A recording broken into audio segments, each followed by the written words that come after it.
Zechariah, Old Testament book, chapter 5. Chapter 5, verse 1. Then I turned and raised my eyes and saw that there was a flying scroll. Verse 2, and he said to me, did you see that? And so I answered, I see a flying scroll. The length is 20 cubits. So it's not rolled up. It's actually laid open and flying. And it's huge. It's 20 cubits, about 30 feet, in width and 10 in length and 10 cubits in its width. 20 cubits long, 10 cubits wide. So for us, that'd be about 30 by 15. It's unrolled and it's laid out. And you're going to see here in a minute, it's written on both sides. What does this mean? Fascinating to me. Those are the exact dimensions of Moses' tabernacle. 20 cubits long, 15 cubits wide. God's house, and those actual measurements are in Exodus chapter 26, verses 15 through 25. Also, we find out that these are the proportions when Solomon builds the tabernacle out of stone, and he increases all of the measurements. We find out that the Bible mentions in 1 Kings 6, verse 3, this is Solomon's porch. Interesting. Visions 8 through 10 are about God's judgment. Where does God always begin his judgment? In his house first. I wonder if that's why the dimensions of this scroll were what they were. And of course, Zechariah being a priest, he would be familiar with those proportions. Verse 3, then he, this angel walking me around, very likely Jesus himself, because he's referred to as the angel. Could be Jesus, a resurrected Jesus, who ascended from the Mount of Olives in Acts chapter 1, but then he slips into that multidimensional system where God lives, where there is no linear time, and it would appear that Jesus' resurrected body can be reinserted anywhere in the timeline, and I believe here's one, verse 3. So he, I believe it's Jesus, said, now this scroll is an indictment, if you will. It's a curse, and it's written on both sides. Legal documents in those days, they had a smooth side because paper wasn't easy to come by. So there were all kinds of techniques, and often you would take papyrus, and the Egyptians were only too happy to supply you that. And then you would work it in such a way that one side was sort of smooth. That was the writing surface. And usually, if it was a legal document, you had provisos. Both parties agree to do ABC. And if it is in default, then you flip it over. And on the rough side, you would write what needed to happen to redeem that contract that is in default. So here we're going to see in a minute that's written on both sides. Hey, that rings a bell. When John goes up to heaven and he sees a scroll up there, is it also written on both sides? It is. And it's sealed with 7 seals. So we have here a precursor to Revelation chapter 5. Remember, when we get to the book of Revelation, for many it's tough to read because they don't understand that the book of Revelation assumes that you have a working knowledge of your Old Testament. So to the uninitiated who's never read the book of Zechariah, they're like, a scroll written on both sides. I wonder what that is. We're going to see here that God tells us what it is. These are provisos. These are what God is instructing as judgments. And we know that because it's written on both sides. So he said, this is a curse, if you will. This is a retribution and a punishment. Fascinating that the Hebrew word here for curse is the Hebrew word Allah. Allah. Interesting. Linguistically, there are a lot of similarities between Hebrew and some of the Arabic dialects, Farsi and what have you. It's just kind of an interesting observation to me that here in the Bible for curse or retribution and punishment is so similar to the Arabic reference to their God. fascinating to me. It's from the same root, but it's very different from the word for God in the Old Testament is I am that I am, YHWH. What does that mean? That transliterates to the eternal existing one. Fascinating that Allah, the God of Islam, kind of is similar to that, which means retribution and curse. And if you sort of unpack much of that theology, that seems to be a theme running through it all. But Jehovah, the eternal existing one, they are so not the same God. If you're ever curious about that, a little digging in, you're going to find out that Allah is from Muhammad and his background and how he arrived at that. That is a descendant of the moon god of Mecca and Medina. You go on Ramadan and you go to that month of fasting and what have you, and you go to your pilgrimage. It's one of the 5 pillars of Islam. You got to do it or you're not getting in the door. You got to go to Mecca and Medina. One of the things you do is you kind of do a big circle around this thing in the middle. It's a big black box, and that is a portion of a stone that fell to earth in Abraham's time. And because it fell from the earth, then Mecca and Medina were polytheistic, and they had all kinds of other gods. And so what you would do is you would go to the Kabul, which is this place where they featured this meteorite, and then you walked around it 7 times. And then you would take a stone and you would wander over to a little wadi or a wash, and then you would throw rocks at the devil. All right. When Muhammad shows up, he first tries to appease or appeal to the monotheistic God of the Jews as well. Did you know that the Muslims used to pray in the direction of Jerusalem? They did. Until the Jewish people there said, Allah is not the God of Abraham, Isaac, and Jacob. No way. So then fine, then they now reverse that, and now they face Mecca and Medina, no matter where you are on the planet. But you still get to Mecca, you still have to go around the Kabul. If you've ever seen pictures of it, it's tremendously built out now, and there are so many millions that go back there, you can't really walk around sort of on the pavement, so they have multiple layers, and so you have jillions of people moving around the Kabul 7 times. And guess what? You still go grab a rock or bring it with you, and you go down to the Wadi Mina and you throw rocks at the devil there too. Please understand that the God of Islam is not in any way near in shape, understanding, or theology near the God Jehovah, the voice of the burning bush. Is everybody clear with that? They're just sort of the 2 same gods. No, they're not. They're hugely different. Back to our study. Verse 3, then he said to me, this scroll is a curse. So now we have a little more understanding of the scroll that is seen in heaven in Revelation chapter 5. This is the curse that goes out over the face of the whole earth. Not just here in Jerusalem, because that's where Zechariah is. And every thief shall be expelled according to this side of the scroll. And every perjurer shall be expelled according to that side. So it's written on both sides. And as I said, because it's unrolled, we can see the scroll is written on both sides. Did you know that the table of the law, tablets, the stone tablets in Exodus 32 were also written on both sides? Stealing, of course, is commandment number 8. Don't do that. That's in the midst of the second tablet, if you will. And perjury, or taking the Lord's name in vain, the 3rd commandment, is in the midst of the first tablet. So there's some similarities there.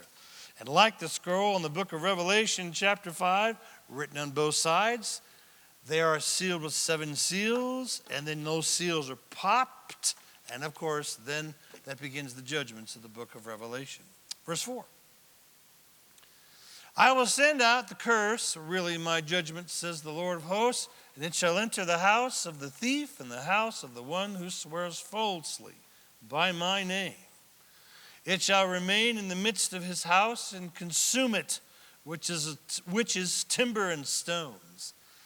Those horrific fires that we saw race through the Palisades and so on in Southern California, those houses were burned, but typically what was left, the steel and the masonry.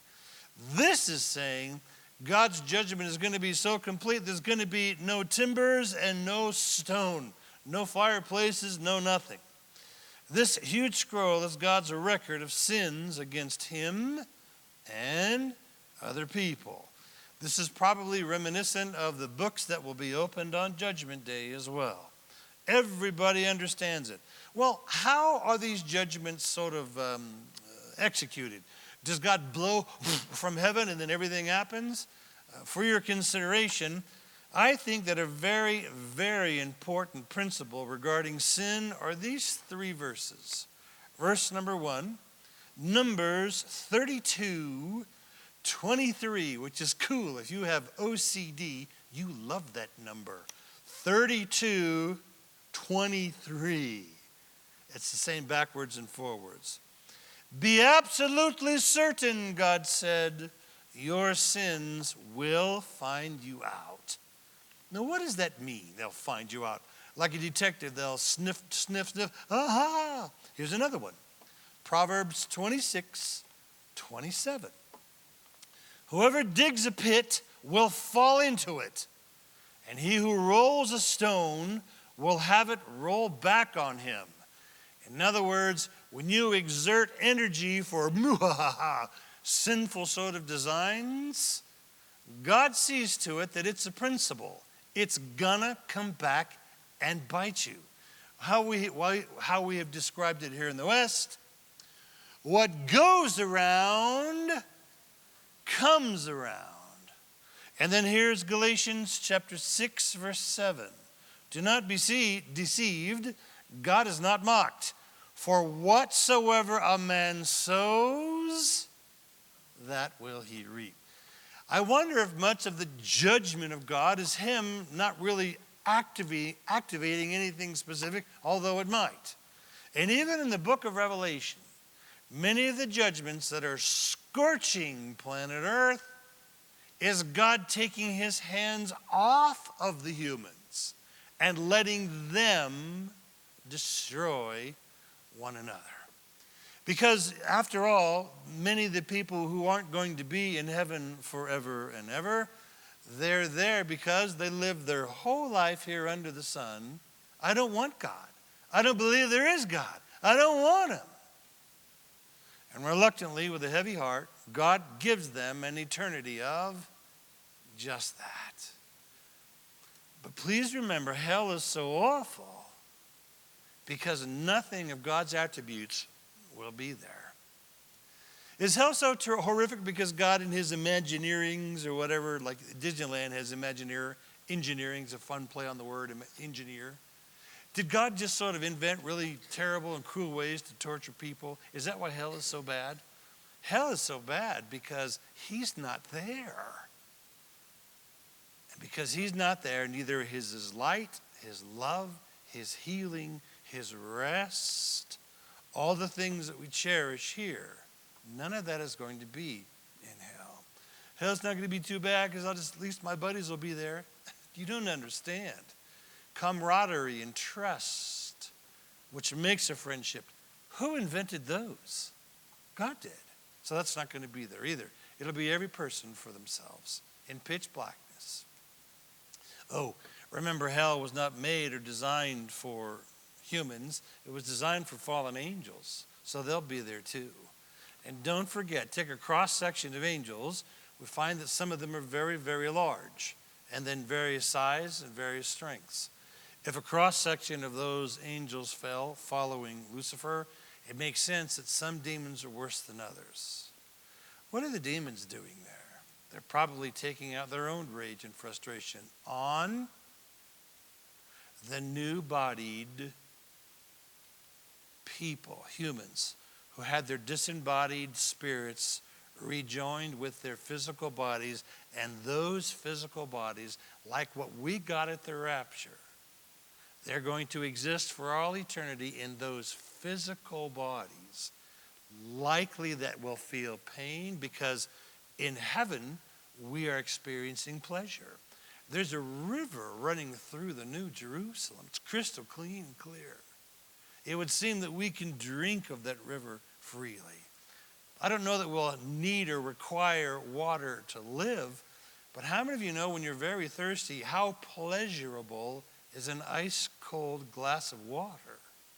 It's an idea of refreshing. So our physical bodies that we get in the rapture, this body is changed in a moment, in the twinkling of an eye, and this corruption puts on incorruption. In the New Jerusalem, we eat and we drink because it is pleasurable, not because we have to. Will those eternally separated have a sense of thirst, have a sense of hunger? I don't know. I couldn't explain it accurately. But the point of it is, these new bodies attuned to the multidimensional system where God lives, experiencing all of that light and love in enormous quantities. In hell, those new bodies are going to be absorbing all of that darkness and fear and anger and potentially physical injury, thirst. It's unimaginable to try to put that on emotionally. Hell is going to be so indescribably awful because none of God's mercy and grace will be there. And left alone to sort of fend for themselves are humans in their new bodies, probably being tortured and chased and harassed by fallen angels. It's absolutely horrific. This notion here that sin is so awful and judgment is visited for every blasphemer and every liar is probably a notion that God just takes his hands off of somebody's life. You are so bent on going there, do you know that's going to wipe you out? Much of what God's judgment is simply God saying, go ahead and knock yourself out. And I wonder if that's a part of this. God's judgment on an unrepentant heart is often just taking away his hand of mercy and protection and let the natural consequences of poor decisions do their thing. And in this case, God allows these nations and people to completely destroy themselves. Not even fireplaces are left.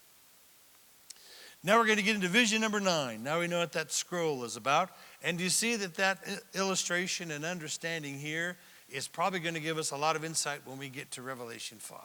Now we're going to go to something else that's actually kind of weird, kind of cool, and kind of frightening all at the same time. It's vision number 9. It's another great judgment. It's a harlot who's in a basket. Right in your margin here, next to verse 5, Revelation chapter 17. Let's finish it up, verse 5. Then the angel who talked with me, probably Jesus, came out and he said to me, well, lift up your eyes now and see. Now, what is this coming forward? Verse 6. So I asked, what is it? And he said, it's a basket. Some of your old King James says an ephah. Ephah is a dry measure of weight. It was the largest sort of scooper you could have of dry measure, like grains and what have you. It's a basket or an ephah that is coming forward. It's a standard for dry volume measure. It's the largest scoop there is. He also said, this is their resemblance throughout the whole earth. These people who hate God, and God is going to judge, verse 7. And here is a lead disc. A talent is the actual word. And it was a measure, the largest, because when you wanted to measure coins or gold or silver, you had a scale. And then how much gold dust do I have? You had a little clunk on this side, and when they evened out, these were measured. The heaviest clunk you could put on that side of the scale would be a talent. And it was the largest that you could get, 75 pounds. So you have the standard of the ephah, the largest dry grain measure, and the largest talent, weights and measures. This is an idea of commerce. And this is a woman sitting inside the basket. Verse 8, then he said, this is wickedness. And he thrust her down into the basket and put that lid covering over the top. So he clunked that talent, 75 pounds, so that she can't get out. What's going on here? Now, women metaphorically, they basically are standing for beauty, enamoring, even seduction. Jezebel was a woman, and in 1 Kings 21, she seduced Ahab into stealing Naboth's vineyard, and that was awful and terrible. And of course, that was a model of the devil seducing lustful men and why they attack Israel. And in the Great Tribulation, is Israel going to be attacked? Absolutely. The battle of Ezekiel 38 and 39. What's the motivation? Money. Matthew 13, there was a woman who was standing for false religion. She was a woman who hid leaven inside 3 measures of meal. And that was Jesus telling the parable about the church. The kingdom of heaven is like. And we've studied it before, but it basically is, in the church, there will be seduction of false doctrine and doctrines of demons. Jesus said it shouldn't surprise you. And if you're ever watching a video or somebody in this Laodicean church age that we talked about on Sunday, it should not surprise us that potentially even on Judgment Day, there will be people who led huge churches who will hear from Jesus, "Depart from me, I never knew you." This is one of the largest churches in the whatever. Please understand, the number of humans going to a church is not the indication if the church is a godly one. What is? We saw that on Sunday. 2 Timothy chapter 3, verse 16, God's word is profitable for teaching, correction, and reproof, that the man or woman of God may be fully and complete in God's service. And then we saw in 2 Timothy chapter 4, Timothy, preach the what? Word. Preach a book? Preach a movie that came up to illustrate some point? No. Preach the word. And how did Paul do it? The whole counsel, we would say, verse by verse, chapter by chapter, book by book. The Laodicean church age in which we live is going to be replete with anti-Christs. If you weren't here on Sunday, get that video, check it out. And so here we have it displayed for us right here by Zechariah. It's a woman in a basket. Hold your finger here and let's actually check that out. Let's go to Revelation chapter 17. Revelation chapter 17. Remember, the book of Revelation assumes that we have a working knowledge of our Old Testament. And when we get to Revelation chapter 17, now we're going to know. All of you Zechariah veterans, are you in Revelation chapter 17? Look at verse 1. Then one of the 7, by the way, what has happened in chapter 16? That's the last and final judgment. So it's all done. Now the camera swings and this is what we see. Chapter 17, Revelation, verse 1. Then one of the 7 angels who had the 7 bowls came and talked to me, saying, "Come, and I will show you the judgment of a great harlot who sits on many waters." Who is the harlot? Right here, right? Zechariah 5, verse 5. Zechariah 5, verse 5. What's the sitting on many waters about? In verse 15 of this chapter, it says that those many waters are many nations. So what we're going to see here is a woman who was a harlot. And harlotry always is a model of false religion, a love that is not yours. So this great harlot, and we know about her from Zechariah 5, she sits on many nations, verse 2, with whom the kings of the earth have committed fornication. So the kings and the people are all, yep, this is the one you want to worship. And the inhabitants of the earth were made drunk with the wine of her fornication. She is a false religion. That's who this harlot is. Verse 3. So he carried me in the spirit into the wilderness, and I saw that a woman sitting on a scarlet beast. The beast is the Antichrist. The Antichrist is carrying her. Here's what's happening. The rapture takes the true church away from the earth. Who takes over after that? What about those churches that don't need a new pastor because you go to that church after the rapture and the dude is still in the pulpit? He's not saved. What is going to happen is this. The Antichrist is going to help build a one world religion. This will be ecumenicalism at its height. No more of those crazy fundamental Christians over there at Harvest Family Fellowship who keep cramping our style. This is going to be an amalgamation of Islam, Christianity, in flying air quotes, Hinduism. All of the religions of the world are going to come together. They're going to lay down their whatever differences, and it's going to be kumbaya. And who is going to be the facilitator of this one world religion? None other than the Antichrist himself. Now, there will be some people after the rapture who are still on planet Earth. They went, oops, Pastor Steve used to tell us about that, or my friend used to tell us about that. Whether it's aliens saying, no, we took all those millions of people that disappeared, we don't know. But remember, God allows a strong delusion.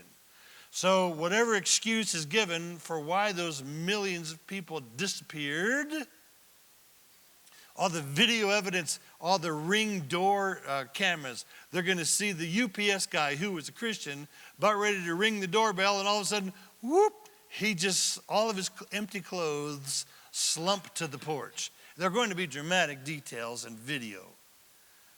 But people can get saved after the rapture, but when they do, they gravitate back to the Bible. And what do you think the ecumenical juggernaut thinks about those fundamentalists? They kill them wholesale. It's pretty crazy. Anyway, the woman sits on the scarlet beast. And where does she come from? I'll show you in a minute. She came from Babylon. I'll show you that in just a second. So I saw a woman sitting on a scarlet beast. This is the one world false religion, often modeled by a harlot. And she's on the beast. The Antichrist gave her that position. And it was full of names of blasphemy, having 7 heads and 7 horns. That is the Antichrist. Now the woman, verse 4, was arrayed in purple and scarlet. So this is almost royalty, certainly tremendous wealth. And adorned with gold and precious stones and pearls, having in her hand a gold cup. What's in it? Full of the abominations and filthiness of her fornications. Can religion be a money-making machine? Absolutely it can. And some of the richest adornments are in places that Jesus is not. So she has a cup of filthiness. She is full of sexual sin. She is full of covetousness. She is full of murder, of tribulation, saints. Verse 5. And on her forehead was a name written, Mystery Babylon the Great, the mother of harlots. Write in your margin, Zechariah 5, verses 5 through 11. She's the mother of all harlots, plural, and the abominations of all the earth. Verse 6, and I saw the woman drunk with the blood of the who? Saints. People do get saved in the Great Tribulation, but they pay for it with their heads being lopped off. There's other places that we'll find those specific details. But this one world religion is grinding up true believers. The blood of the saints and with the blood of the martyrs for Jesus. And when I saw her, I marveled with great amazement. That's not like, wow. That's like, oh, it's awful. Interest of time, skip to verse 15. And then he, this angel taking John around heaven, actually, pardon me, not heaven, he has been whisked ahead to the end of the Great Tribulation. So he said to me, the waters which you saw, that the woman or the harlot sits, are all the peoples, multitudes, and nations, and tongue. Now watch what happens, verse 16.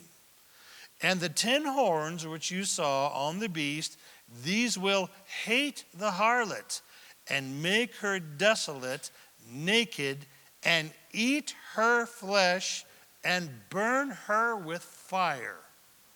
What is that? The rapture takes the true Christians out. Some people will go, uh-oh, I missed it. I better get on the train, and they're going to get saved. But most of the world is going to be caught up in the grandest, most spectacular ecumenical movement of all time. All the religions of the world are going to come together in fabulous facilities, I believe, paid for by the Antichrist himself. He wants the whole world to just kumbaya, let's all get together. But at the midpoint of the Great Tribulation, the Antichrist changes his tune. He becomes indwelt by Lucifer himself. And now this human indwelt by Lucifer says, there is one religion, all right, but it's not that one. The one religion is now me. And he kills and destroys anyone who does not worship him. He turns on the woman and utterly and completely destroys her.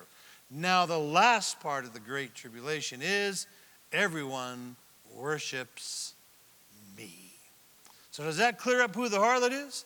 Back to the book of Zechariah. Some more details to this harlot. It's going to be pretty spectacular.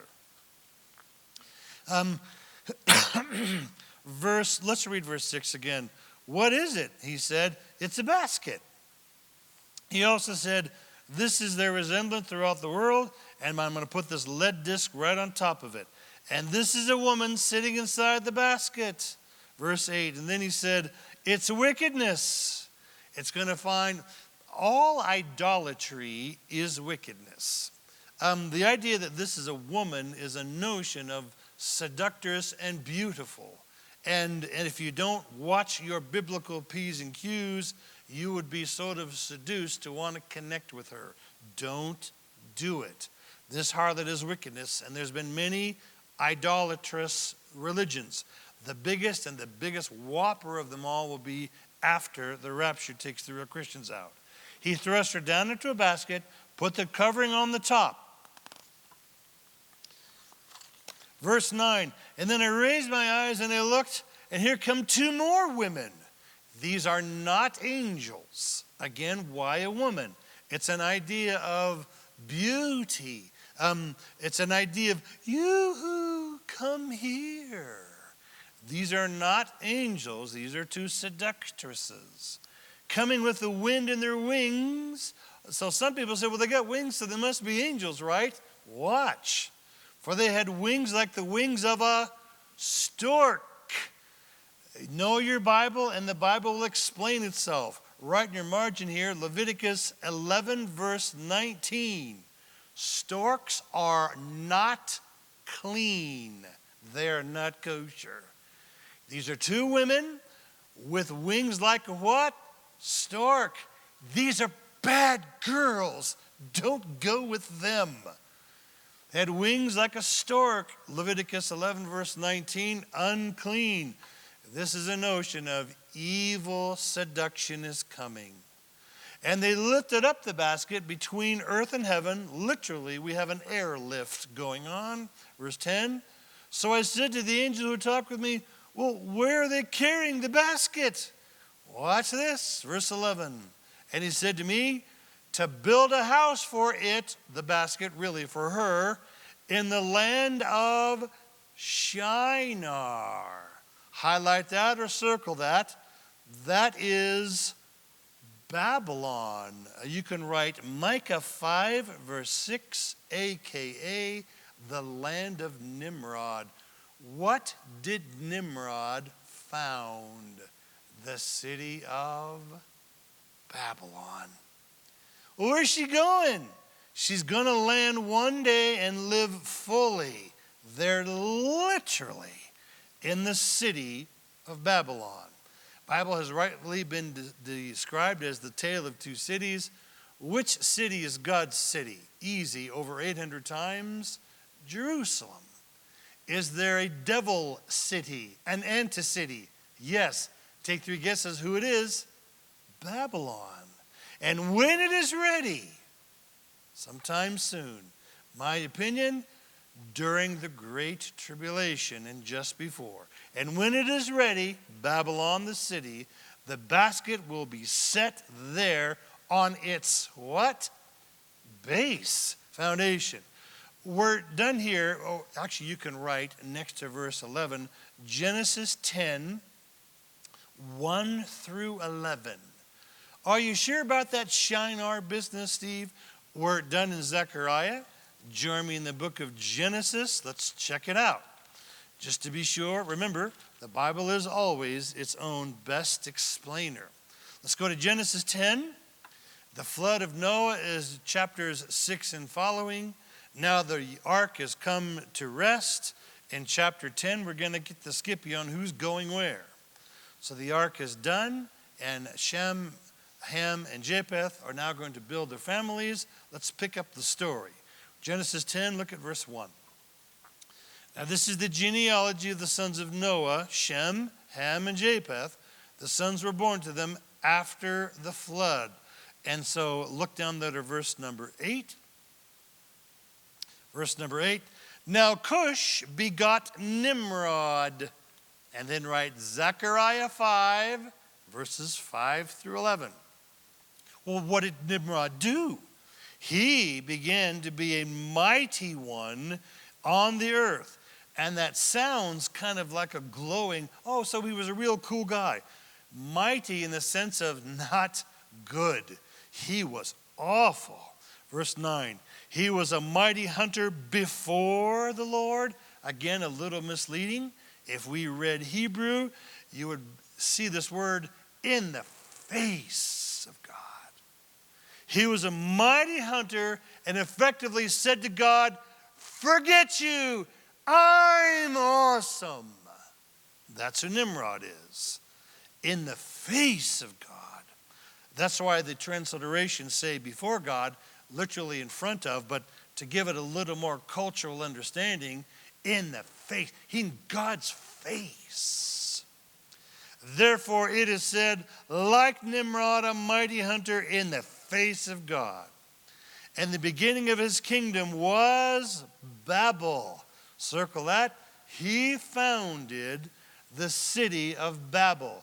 What did they build there at Babel? Do you remember what it was? A little what? Tower.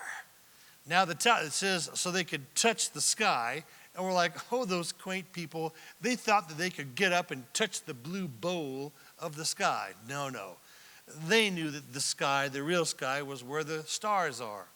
They wanted to build an astrological lookout because they took the 12 constellations on the ecliptic or the approximate pathway of the sun across the sky, and God called it his Mazzaroth. Psalm 19 says all of those constellations tell a story, and they do. And so the devil says, well, we can't have the gospel going across the sky. I know what I'll do. I'll take those 12 constellations and I will pervert them. And they will become the signs of the zodiac. God's Meseroth. Where does it start? Virgo. What's another way of saying Virgo? Virgin. And then you follow them on across, because each month, the sun, if you go out at the same time, day or night or twilight, the sun or the moon, you go out each month, every month it's in a new constellation. And if you know the names of those stars, they tell a gospel story. A virgin. Next one. Yeah, we got a problem. We got a price deficient, but it's offset by a price paid. Keep cruising. You get all the way around, you find out that there's a serpent fleeing. You find out that there's a crux or a cross, and you go all the way around, you get to Consur, not Cancer, Consur, and you look up its name and the stars there are, from brightest to least, and you find out that that tells a story that there is an enemy of God holding in his clutches God's people, or the sheepfold, and he's eyeing the virgin. I'm going to get you. But there's something standing in the way, the last constellation. What is standing in the way of an enemy trying to attack the virgin and stop the Christ child from being born? It's Leo, the lion of the tribe of Leo. It's fascinating. Well, the devil's all, we can't have that. So he perverts it all and it becomes the zodiac, which is very, very different. God says, stay away from that.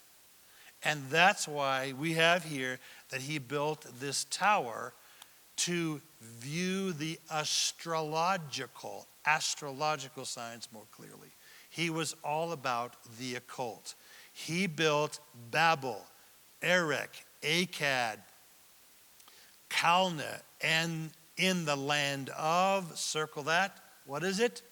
Shinar. Zechariah chapter 5. Can we clear up the mystery?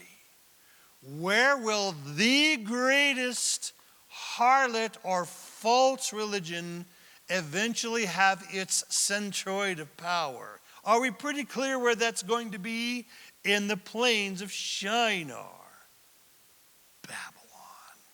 Well, I think you guys need some slides. I think you really do. Are you ready, Chris? Let's go to our slides. I love slides. I love them. I love them. And then make your way to the book of Revelation, chapter 2, as you're making your way over.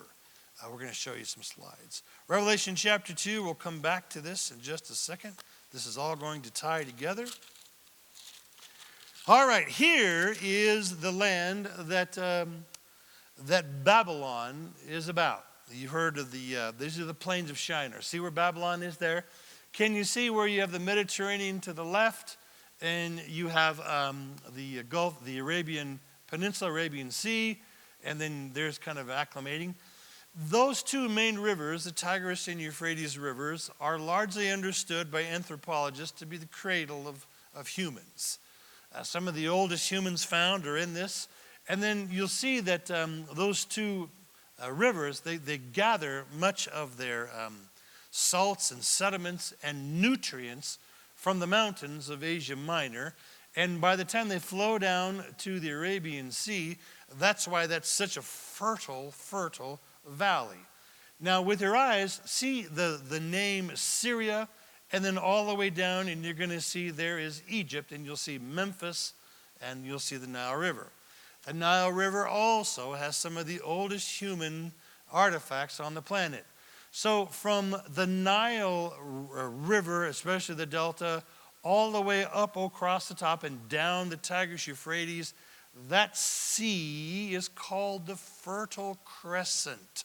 And that's where the oldest humans have been found. You go to an Islamic sort of a place of worship, and you'll notice it has a crescent moon. And that crescent moon stands for the Fertile Crescent. So there is Babylon by the red dot. Can you see it? Hit the down arrow, Chris. There is where Baghdad is today. Of course, that's modern day Iraq. Very likely somewhere in this region was where the Garden of Eden probably was. But there's Baghdad today, which is the capital of Iraq. Hit the up arrow, Chris.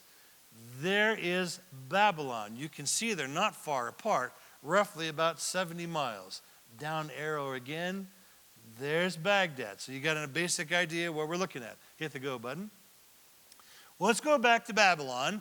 And in the 1850s, Sir Robert Caldaway dug around and found the edge of this amazing city, 11 miles round. Who conquered Babylon? Answer, nobody did. It basically fell into disrepair. But at its zenith, this is the Euphrates River, and this is the plains of Shinar. This is the Babylon of Nebuchadnezzar. It's called the Neo or Newer Babylon.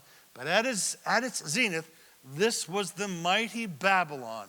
And this artist's depiction is based on archaeological finds. Hit the go button. Up to the top there, that's the big pyramid of Marduk. That was their big god and honcho. And Nebuchadnezzar thought Marduk was all that in a bag of chips. And you're going to find out, as you'll see here in a minute, I'm going to show you that actually everything Marduk is about came from the plains of Shinar. There's Marduk. Hit the go button. It was amazing. It was huge. It was a tower of staggering proportions. And that was a masonry building, so you know how well it had to be engineered. Look at that steep staircase toward the top. Hey, doesn't that sort of ring a bell about some of the Mayan civilizations of Central America? And that's by purpose, because the same devil is kind of behind them both. Yes, at one time, severed heads tumbled down those big, long staircases. But you'll see the city was amazing. The outer walls, you see where the birds or the pigeons are flying off there, those were on average 200 feet high. Hit the go button. We'll go back to the city at large. There's the Euphrates to the right side of the slide. Hit the go button. Here was the mighty palace, I should say, of the mighty Nebuchadnezzar. Hit the go button. Here's what it looked like. It was amazing. Those blue tiles are accurate. They were glazed to a beautiful sheen and shine, and there again was the mighty Euphrates River. And you'll see that there are waterfalls cascading off. That is not an artist's indulgence. That's from actual eyewitness accounts. They had water wheels and works and stuff that would take water up to these heights, and then they would cascade them down. The hanging gardens of Hammurabi, which predates Mr. Nebuchadnezzar, was a menagerie of animals from all over the world. And they were, you'll notice, palm trees and date trees on all levels. It was staggering, the wealth of Nebuchadnezzar and Babylon. Go. I hit the go button again. This is the gate of Ishtar, and it was staggering as well. And if you were going to have a big old parade, go, you would then come down this promenade.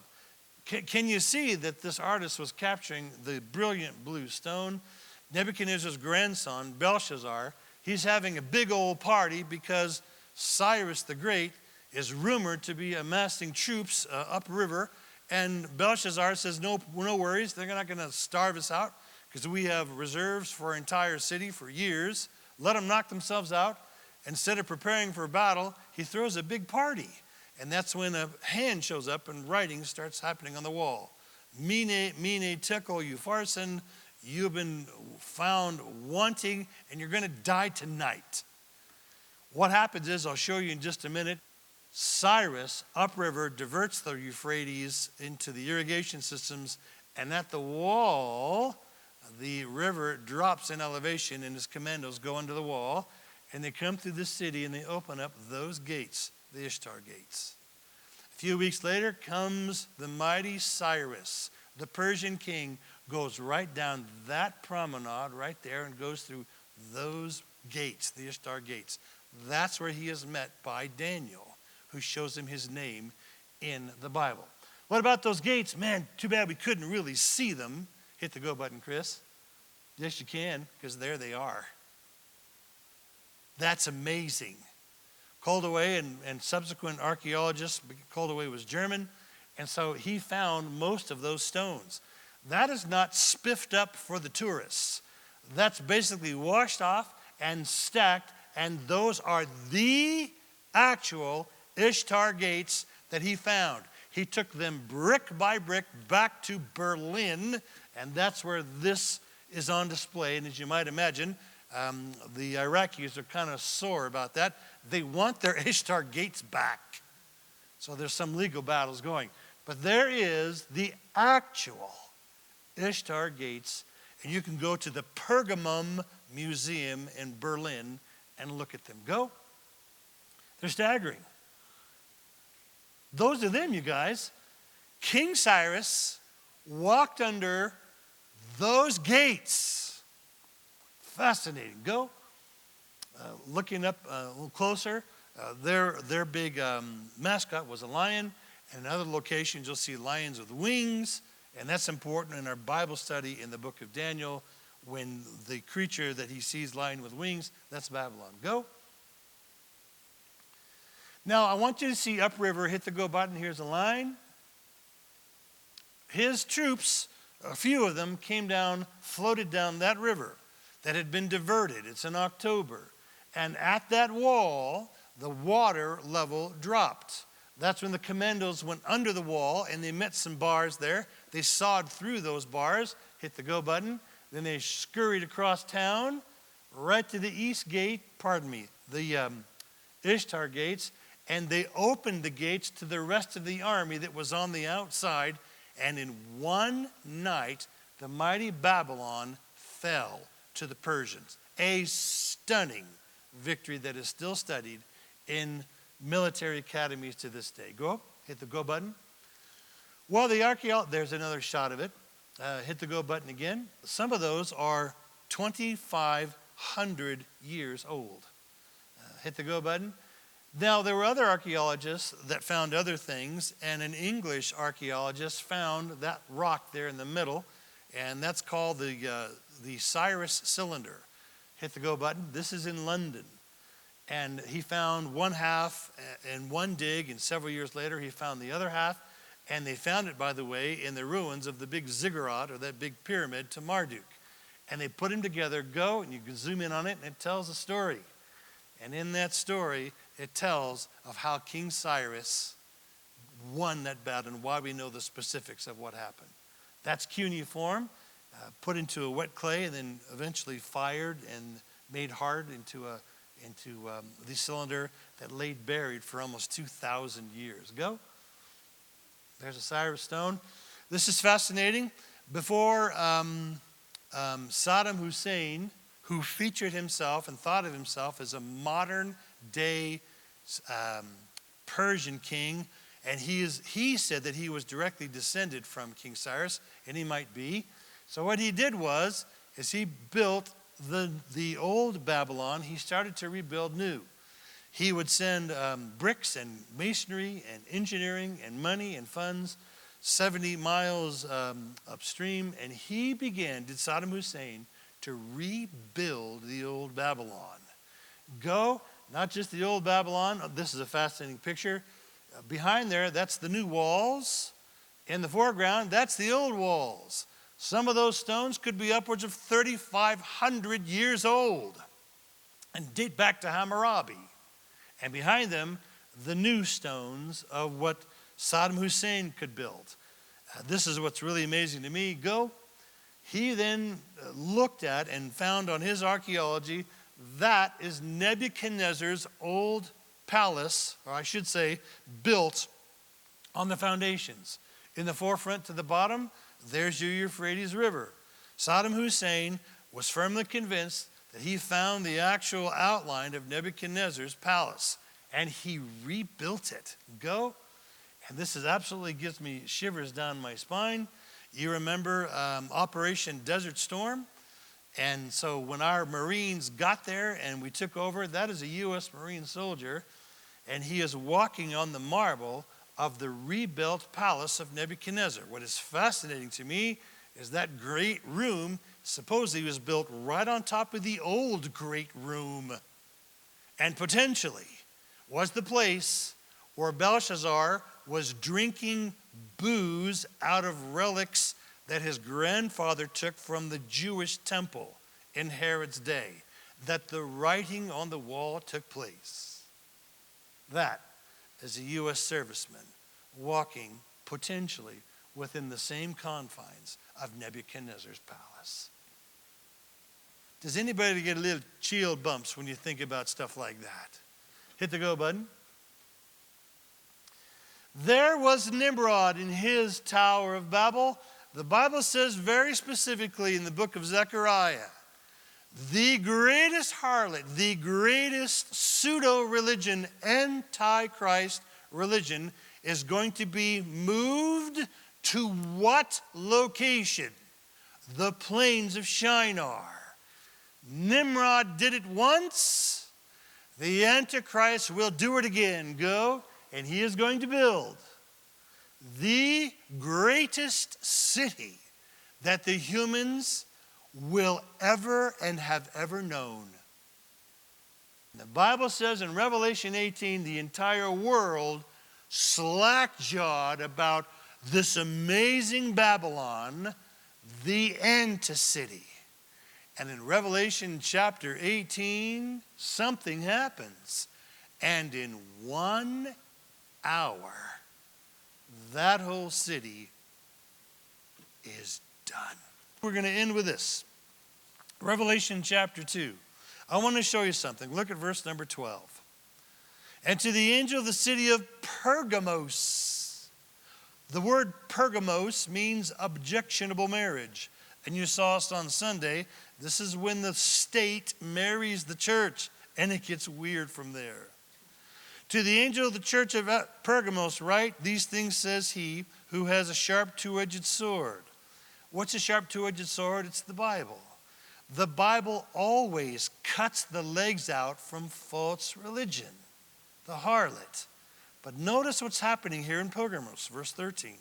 I know your works and where you dwell, where Satan's throne is.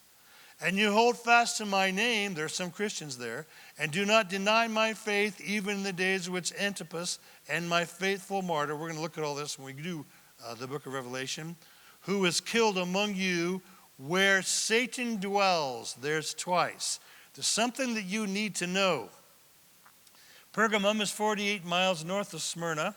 Ephesus was the great political center and a financial center. Smyrna was a great commercial center. Pergamos was a religious center. And why was it so religious?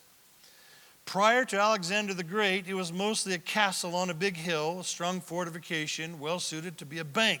So a lot of money was there.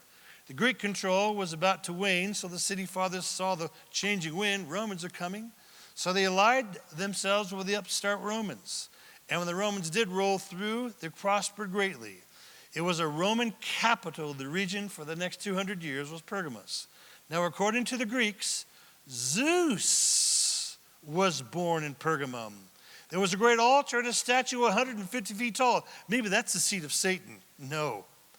When Cyrus the Great conquers Babylon, he found in Babylon and was so enamored by the mystical arts from the plains of Shinar. You need to know something, that every astrology, occultism, weird, spiritual, whatever, all came and started where? Babylon. That's where Nimrod got started. And so the College of Occultism was there.